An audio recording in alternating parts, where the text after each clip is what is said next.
Live now to Bangkok, and Steve Galster, founder and executive director of the Arrest program. Steve, welcome to the News Hour here on Al Jazeera. Are we talking potentially about elephant extinction in a few years' time?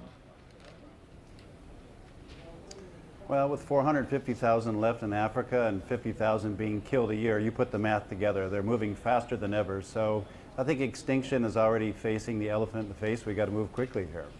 Why are the relevant authorities not able to do something about this? Well, they are doing more about it. The law was just strengthened here in Thailand, which is good. It's no longer legal to sell any African ivory. What really needs to be done, though, is people need to ramp up their will and their ability to go after organized crime, because that's what's behind the trade. We've seen a lot of seizures of elephant tusks coming through Southeast Asia. We've not seen really any seizures of wildlife traffickers, I mean big ones, kingpins, and dismantling the whole networks. So why is that not happening?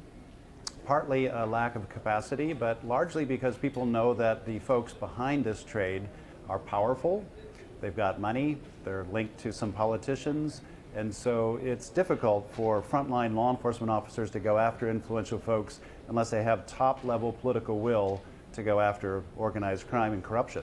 Without naming names, Steve, which particular setup are we talking about here as potentially very negative? I mean, are we saying there are corrupt politicians who financially benefit from this?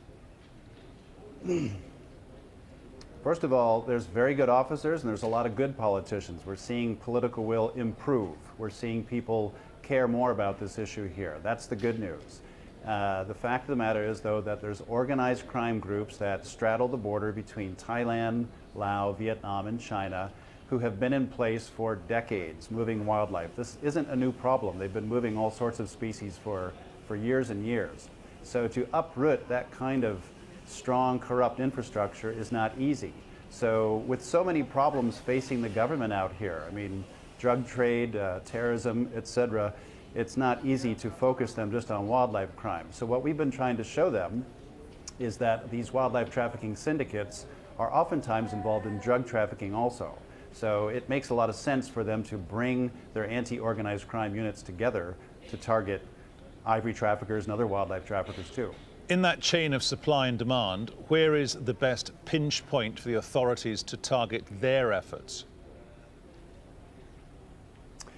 It is around, well, basically, that's a good question, and the vulnerable points are in the logistics, the senior logistics parts of the supply chain. So people, subunits, if you will, that are moving the ivory through corrupt channels, through seaports, airports, and across borders. If you want to get more specific, we're talking about parts of Thailand, the Lao-Thai border, the Vietnamese-Lao border, and northern Vietnam up into China.